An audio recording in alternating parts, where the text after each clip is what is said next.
Okay,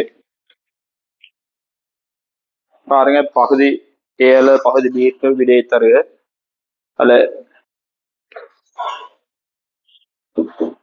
ஏ வந்து எடுத்தங்கன்னா, ஒரு இறுக்கமின் தரையோடு பொறிமுறை சக்தியை மின் சக்தியா மாற்றுகிறது.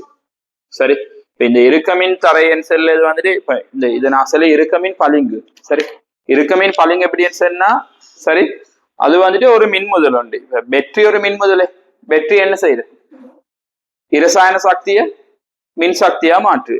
சரி, அதே மாதிரி சூரிய கலம் என்ன செய்யுது, சூரிய கலம் ஒளிச்சக்திய மின் சக்தியா மாற்று. சரி, சூரிய கலம் ஒளிச்சக்திய மின் சக்தியா மாற்று. சரி, வேற டைனமோ பொறிமுறை சக்திய மின் சக்தியா மாற்று. அந்த மைக்ரோஃபோன் சொல்லி மைக் அது என்ன செய்யுது, சவுண்ட் ஒளிச்சக்திய மின் சக்தியா மாற்று. அந்த மாதிரி ஒன்றுதான் இந்த இறுக்க மின் பளிங்கன்னு சொல்லி. இறுக்க மின் பளிங்கம் என்ன செய்யும், பொறிமுறை சக்திய எதா மாற்றும், மின் சக்தியா மாற்றும். கிளியரா செல்லு. ஓகே, அதான் செல்லுகிற ஒரு இறுக்கமின் தரையோடு பொறிமுறை சக்தியை மின் சக்தியா மாற்றுகிறது. இது மாதிரி ஒரு கேள்வி வந்து அந்த எது மின்முதல்னு சொல்லி கேட்டு உங்களோட 2018 பாஸ் பேப்பர், 2018 பாஸ் பேப்பர்ல ஒரு ஆறாவது இல்ல அந்த மாதிரி ஒரு கேள்வி அடிக்குமா எம்சிக்கு வந்து பாருங்க.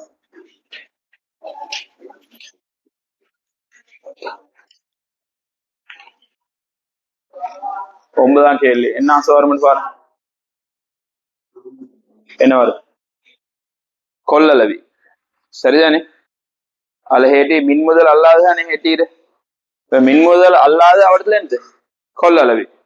அடுத்த எல்லாமே என்ன செய்யும், அடுத்த எல்லாமே என்ன செய்யும், ஏதாவது ஒரு சக்தியை ஈக்கிறது அப்படின்னா பொறிமுறை சக்தியா இருந்தா அதை மின் சக்தியா மாற்றும். அவங்க எல்லாமே மின்முதல்கள். ஆனா கொள்ளளவி என்ன செய்யறா, வெற்றியிலிருந்து சக்தியை பயன்படுத்தி அவர் ஒரு ஏற்றப்படுத்தப்படுத்தல சக்தியை சேமிச்சு கொள்ளுது. அந்த சக்தியை தான் எங்களுக்கு திரும்ப தாரு. அவர் என்ன சார் ஒரு சக்தி உருவாக்கினா, அவர்கிட்ட ஏற்கனவே ஏதாவது ஒரு சக்தி சேமிக்கப்பட்டிருந்தா இல்ல. அப்ப கொள்ளளவியன் செல்லது மின்முதல் இல்ல. என்னது, அவர் வந்து பேட்டரியிலிருந்து சக்தியை எடுத்து என்ன செய்யணும்னு சொன்னா, அவர் வந்துட்டு எங்களுக்கு சார்ஜ் பண்ணி அவர்ல சக்தியை சேமிச்சு வச்சு பிற ஒரு நேரத்துக்கு இது சக்தியை தரும். கெப்பாசிட்டர் வந்து ஒரு மின்முதல் இல்ல. கிளியரா சொன்ன விஷயம். ஓகே தானே, பாருங்க. இப்ப இந்த ஓடு அதிக எண்ணிக்கையான இறுக்கமின் பளிங்குகளை கொண்டுள்ளது. ஒரு இறுக்கமின் பளிங்கிற்கு பொறுமுறை விசை வழங்கப்படும் போது அதில் உள்ள நேர் மற்றும் எதிராயங்களின் நிலைகள் சிறிதளவு மாறுகின்றன. இதனால் நேர் மற்றும் எதிரேற்றங்களின் மையங்கள் ஒரே இடத்தில் இருக்காது. இதன் விளைவாக பளிங்குகள் எதிர்முகங்களில் நேர் மற்றும் மறையேற்றங்கள் செல்கின்றன. அது எப்படி அந்த அழுத்த வேறுபாடு உருவாகுது என்று சொல்லித விளங்கப்படுத்துறேன். சரி, அப்புறம் சொல்லுது பாருங்க, இந்நிலையானது ஒரு ஒன்றில் காட்டப்பட்டுள்ளது. குறித்த ஓட்டின் மீது நடக்கும் 80 கிலோகிராம் நிறையுடைய மனிதன் ஒருவனால் இவ்வோடானது சராசரியாக 5 மில்லிமீட்டர் நெருக்கப்படுகிறது. அப்படின்னா இப்ப இந்த ஓட்டுல நடக்கிற ஒரு மனுஷன் 80 கிலோகிராம் ஒரு மனுஷன் நடக்குதல்ல, 5 மில்லிமீட்டர் என்ன செய்யப்படுதான், நெருக்கப்படுதான். இதன் போது மனிதனின் நிறைய ஓட்டிற்கு வழங்கப்படும் சராசரி விசையாகும். இதன் போது மனிதனின் நிறைதான் ஓட்டிற்கு வழங்கப்படுது சராசரி விசை.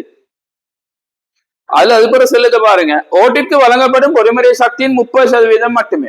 அது மிஸ் ஆகலும் அதை கொஞ்சம் கோரடிச்சு வச்சுக்கோங்க. பொறிமுறை சக்தியின் 30% மட்டுமே மின் சக்தியாக மாற்றப்படுது.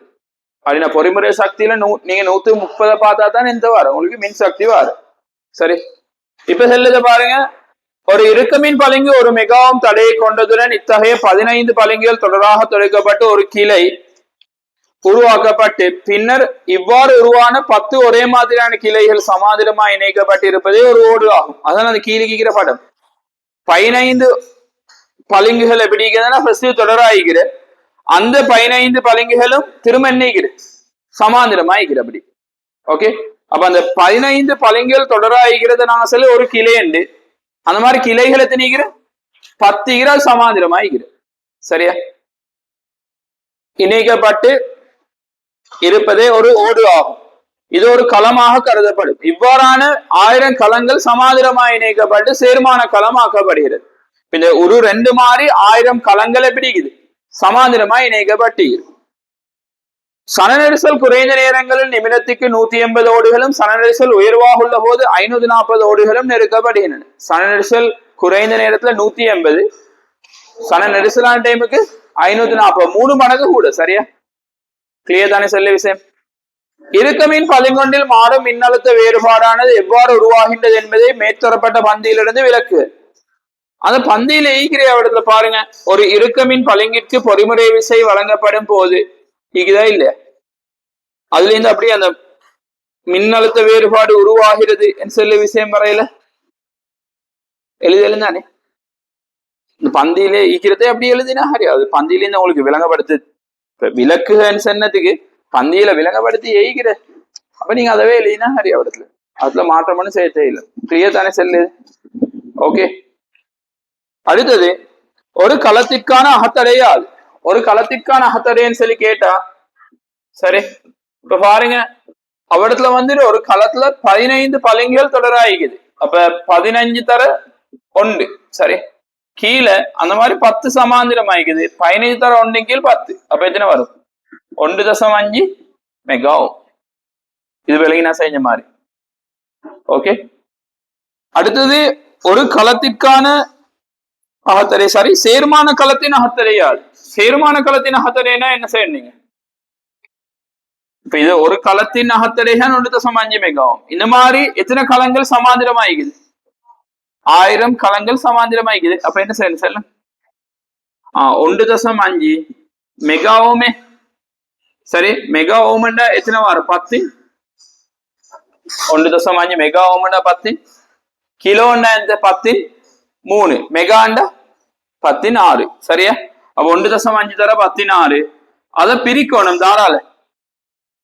1000 களங்கள் சமாந்திரம் ஆகிக்குது. அவன் பிரிக்கணும் 1000தால. பிரிச்சா 1.5 தர 10, 3. ஆக 1.5 கிலோ. இது விலகினா இல்லையா? ஷுவரே. இப்ப 4வது கேள்வி செய்யணும்னு பாருங்க.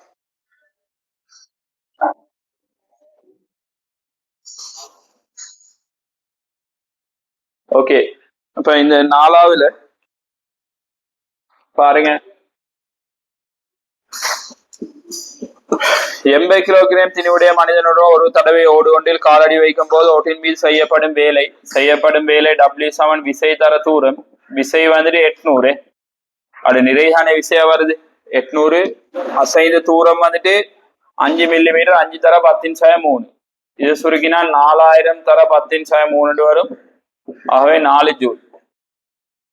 இது கிளியரா இல்லையா? சரி, இதுதான் செய்யப்பட்ட வேலை. இப்ப செல்லத்தை பாருங்க. கீழ்காணும் நிலைகளில் ஒரு நிமிடத்தில் பிறப்பிக்கப்படும் மின்சக்தியை காண்க. சரி, கீழ்காணும் நிலைகளில் ஒரு நிமிடத்தில் பிறப்பிக்கப்படும் மின்சக்தி ஒரு நிமிடத்துல. சரி,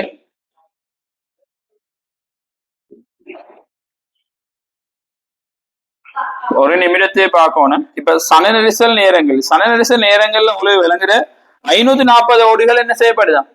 நெருக்கப்படுதான். அப்ப ஒரு நிமிஷத்துக்கு 540 ஓடுகள் நெருக்கப்படுதுண்டா, சரி, 540 ஓடுகள் நெருக்கப்படுதுன்னா ஒரு நிமிஷத்துக்கு உருவாக்கப்படுற சக்தியை கண்டுபிடிக்கலுமே. அப்போ ஒரு நிமிஷத்துக்கு 540 ஓடுகள், ஒரு ஓடு நெருக்கப்படக்கோல 4 ஜூல் சக்தி உருவாக்கப்படுது. அப்ப 540 தர 4. சரியா? இது வந்துட்டு பொறிமுறை சக்தி விளையினா என்ன. ஆனா உங்கள்ட்ட கேள்வி கேட்டுக்கிற பிறப்பிக்கப்படும் மின் சக்தி. அப்ப நீங்க என்ன செய்யணும்டா, 540 தர 4 இதுல இருந்தே பார்க்கணும், 100க்கு 30 பார்க்கணும். இது விலகினா இல்லையா? ஏன்னா 30% மின்சக்தியா மாற்றப்படுது பொறிமுறை சக்தியில. அப்ப இந்த 0 இங்க ஒரு 0 இந்த 0 வெட்டிப்பட்டேன்னு சொன்னா 54 தர 4 தர 3 வரும். சரி, இது விலகினா. இப்ப 54 தர 3 இல்லாடி 54 தர 4 எடுக்கமே. அப்ப இங்க வரும் 50 என்ன 200. 4 16. அப்ப 216. சரி, ஓகே, தர 3. ஓகே, 3 18 48 648 ஜூல் மினிட் -1 வரும். இது விலகினா.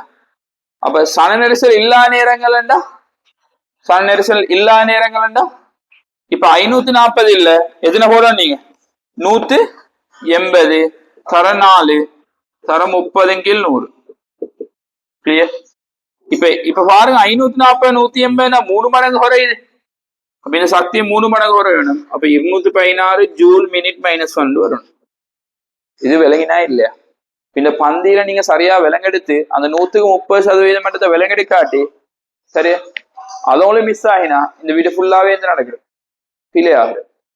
நீங்க டிரெக்டா 540 தர 4 போட்டா ஒரு வார பெருமானம் அது மின்சக்தி இல்ல, அது பொறிமுறை சக்தி. கேள்வி கேட்டீங்க மின்சக்தி நிதானமாயிக்கோணும். கிளியர் தானே சனேஷன்? ஓகே.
ஓகே, பி பகுதியை பாருங்க செய்யறதுக்கு.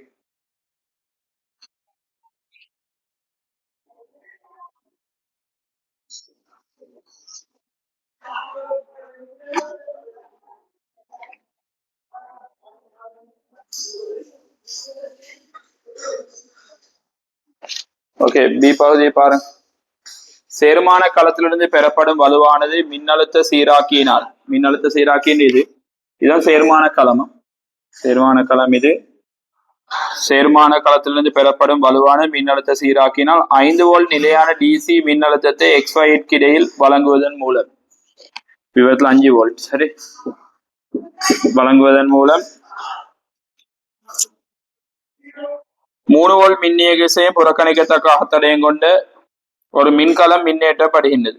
மின்னேற்றத்தின் ஆரம்ப நிலையில் மின்கலத்தின் மின்னியகிசை 3 வோல்ட் ஆக உள்ளது. சேர்மான களத்தினால் பிறப்பிக்கப்படும் வலுவிற்கேற்ப மாறும் தடை ஆறானது மாற்றத்தக்கது. அப்படின்னா சேர்மான களத்திலிருந்து பிறப்பிக்கப்படுத வலுவுக்கேற்ப எந்த சைடு ஆற வந்துட்டு மாத்துது. இப்ப நாங்க உதாரணத்தை செல்லேண்டா இப்ப 5 வோல்ட் செல்ல மாறா வோல்ட் அளவே இப்ப 5 வோல்ட் மாறா வோல்ட் அளவு வீகுதல்ல. இப்ப இங்க 5 வோல்ட் இருந்துன்னு சொன்னா இங்க 3 ஈக்குதுன்னு சொன்னா இங்க வாரதுன்னு 5 மைனஸ் 3 தானே வரும். சரி, அப்ப இதுல ஒரு மின்னோட்டம் ஒன்றோடுமே ஆய் சரி. இப்ப பிறப்பிக்கப்படுத வலு வந்துட்டு பி சமன் எங்களுக்கு செல்லுமே விஐ அண்டு. இப்ப பி கூட ஆயிருந்தா ஐயும் எந்த ஆயிக்கும் கூட வாய்க்கும். அப்ப மின்னோட்டம் கூட வார டைமுக்கு இதோட தடை எப்படி இருக்கணும்? குறைவாய்க்கணும். செல்லு விளங்குதா? மின்னோட்டம் குறைவா வார டைமுக்கு சரி தடையன் செய்யணும் கூட்டிக் கொள்ளணும். என்ன அப்பதான் மின்னோட்டம் குறைஞ்ச மின்னோட்டம் மட்டும் இதுல போயிடும். செல்லு விளங்குதா? அப்ப நான் கேட்கிறேன் இப்ப சன நெரிசல் கூடின டைமுக்கா தடை கூட வாய்க்கணும், சன நெரிசல் குறைஞ்ச டைமுக்கா? சன நெரிசல் குறைஞ்ச டைமை தான் பிறப்பிக்கப்படுத வலுவும் பிடிக்கும் குறைவாய்க்கும்.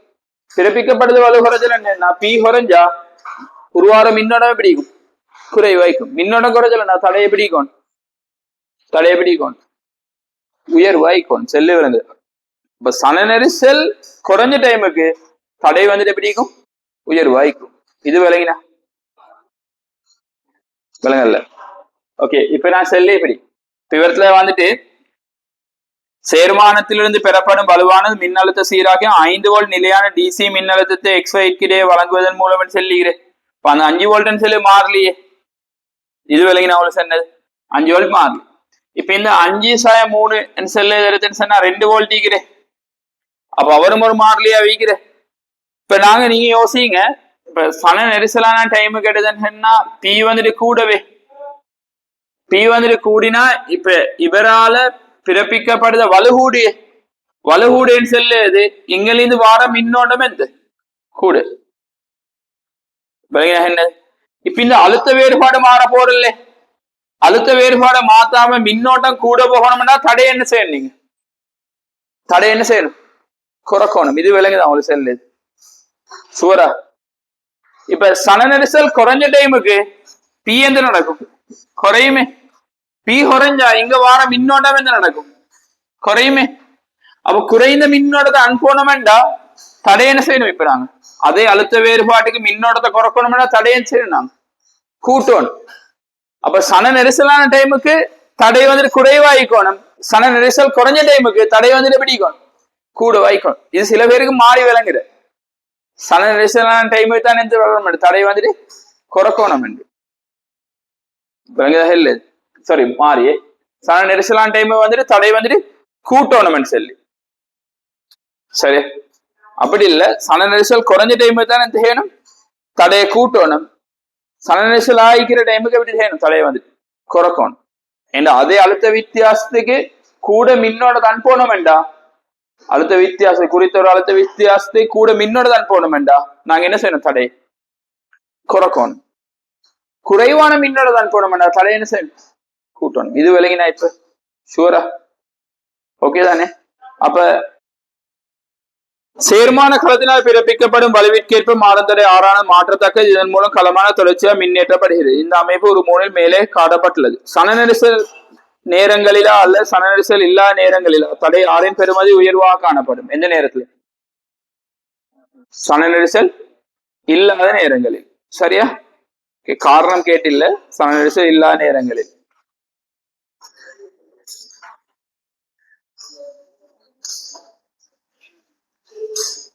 இது விளங்கினானே?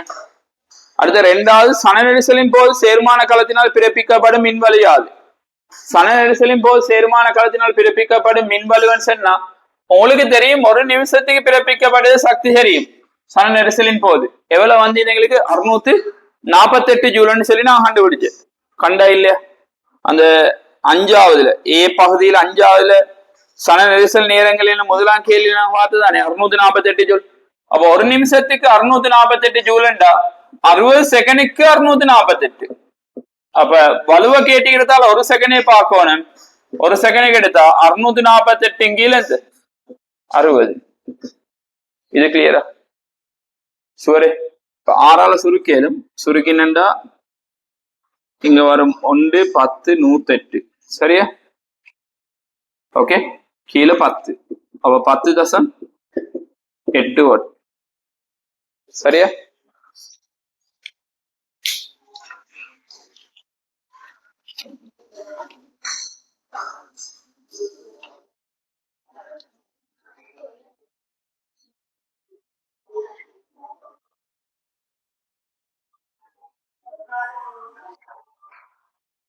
அடுத்த 3ஆவது பாருங்க. இச்சந்தர்ப்பத்தில் களத்தின் மின்னியக்கு சேர்க்கு எதிராக செய்யப்படும் வேலை வீதம் 4.5 வட்டம். அப்படின்னா இந்த சந்தர்ப்பத்துல இப்ப மின்னோட்டம் ஓட்டுரு அந்த நேரத்துக்கு இந்த களத்திற்கு சரி களத்தின் மின்னியக்கு செய்ய எதிராக செய்யப்படுத வேலை வீதம் 4.5 வட்டம்னு சொல்லி தந்தது பி. இப்ப ஹேலி களத்தினுடான மின்னோட்டம் யாது? அப்ப பி சமன் இஐ.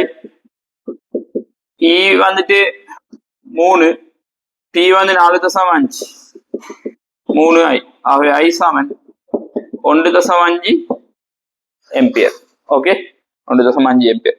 தடை ஆறின் பருமன் யாது? தடை ஆறின் பருமனை காணத்துக்கு தடைக்கு பி சமன் ஐயார போட்டு இந்த களத்தினூடு 1.5 எம்பியர் மின்னோட்டம் போதுன்னா அதே மின்னோட்டம் தான் இது தடை 6லயே மந்திக்கணும். தடை 6ஐ குறுக்கேகிற அழுத்த வேறுபாடு செல்லும் 5/3. சரி, இங்க 5 வோல்ட் இங்க 3 வோல்ட் பைத்திரும் பேலன்ஸ் 5/3. 5/3 சமன் 1.5 into r. ஆகவே இங்க வரும் 2, இது 3/2 r.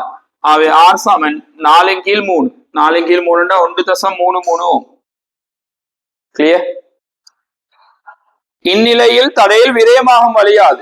தடையில் விரயமாகும் வலுவைகளை செல்லும் பி சமன் ஐ ஸ்கொயர் ஆர் கேளும், பி சமன் வி ஸ்கொயர் ஆர் கேளும், பி சமன் விஐஎன் சொல்லி கேளும். இதுல லேசி பி சமன் விஐ எடுத்தா வி சரிமே 2, ஐ வந்துட்டு 1.5 ஆகவே 3 வாட். இந்த சாம்பார் லேசி. சரி, ஓகே. அடுத்த கேட்டீரே, இச்சந்தர்ப்பத்தில் பிறப்பிக்கப்பட்ட மின் வலுவில் என்ன சதவீதம் களத்தை மின்னேற்ற பயன்படுகிறது? இப்ப பிறப்பிக்கப்படுது எவ்வளவு? 10.8. மின்னேற்ற பயன்படுது எவ்வளவு? 4.5. 10.8 பிறப்பிச்சு அதுல 4.5 அந்த களத்தை ஏற்றத்தை பயன்படுத்திடு தட. கிளியரா இல்ல? இது சுருக்கினா 40% கிட்ட மாதிரி ஒரு பெருமான வருமாயிருக்கும். ஓகே, பாருங்க சுருக்கி.